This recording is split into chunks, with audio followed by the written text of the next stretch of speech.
Hi there, Anne here from Zevo Health. Delighted to be here with you in Cornmarket today. So for this video, we're going to be talking about resilience. Now, when we discuss the topic of resilience, it's really important to have a look at what it is versus what it isn't. What I mean by that is there might be certain beliefs and opinions that we might have around it that put pressure on ourselves in order to push ourselves or in order to put ourselves in stressful situations when we don't really need to. But to start from the beginning, a deeper exploration of what resilience is, it means that we have an ability to face difficulty, we have an ability to bounce back from challenges, and all the while cultivating our reserves over time to help us in future situations. Now, we might be putting ourselves under pressure when we think about what resilience isn't.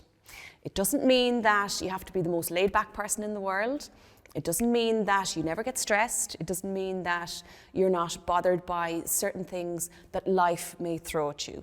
The fact of the matter is that stress and difficulty and challenge is all a part of life. But we do have an ability to cultivate those reserves over time and really look after ourselves. So what do we do then if we want to build resilience? There are a number of things that we can kind of bring into our daily routines, into our daily lives that can really help us. First of all, we need to focus on self-care. Now, self-care, we might have an idea of what it is. We might think it's all face masks and bubble baths. And while they're great, it has a deeper meaning and it can be really helpful when we think about emotional growth and emotional process. So self-care might be figuring out whether we need to take time to slow down, whether we're giving ourselves proper rest, whether we are reaching burnout, or whether we need to just be kinder to ourselves in general. So just to have a look at what relationship you have with yourself and how you're treating yourself as well. So that's kind of the internal process. Externally, then we can look at support systems.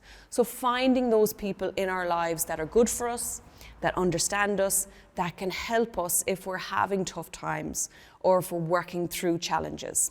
We really don't have to go it alone. And this is another myth that surrounds resilience as well, that we feel like we have to just push on and do everything ourselves. Not in the slightest. It's really, really important to take the help that's been offered and to ask for help when we need it.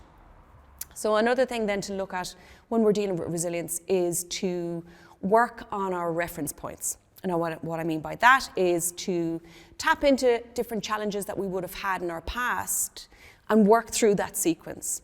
So really allow ourselves to move through that past process by saying, okay, I was in a difficult spot in this particular situation. I found a way to move through it. I took my time, it's not going to be an overnight thing, and I managed to look after myself and to reach for that support and really take on whatever shape that challenge took. Because we often don't commit that stuff to memory, so it's really, really important to stop, reflect, and see different parts of our lives where we've had to tap into that resilience.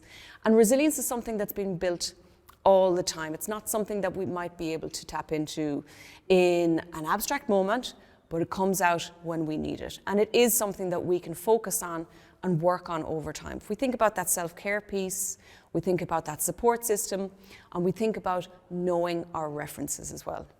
With everything that comes to emotional well-being and self-care, take your time, integrate it gradually into your routine, and baby steps all the way. Hopefully that helps. Thank you so much. Take care.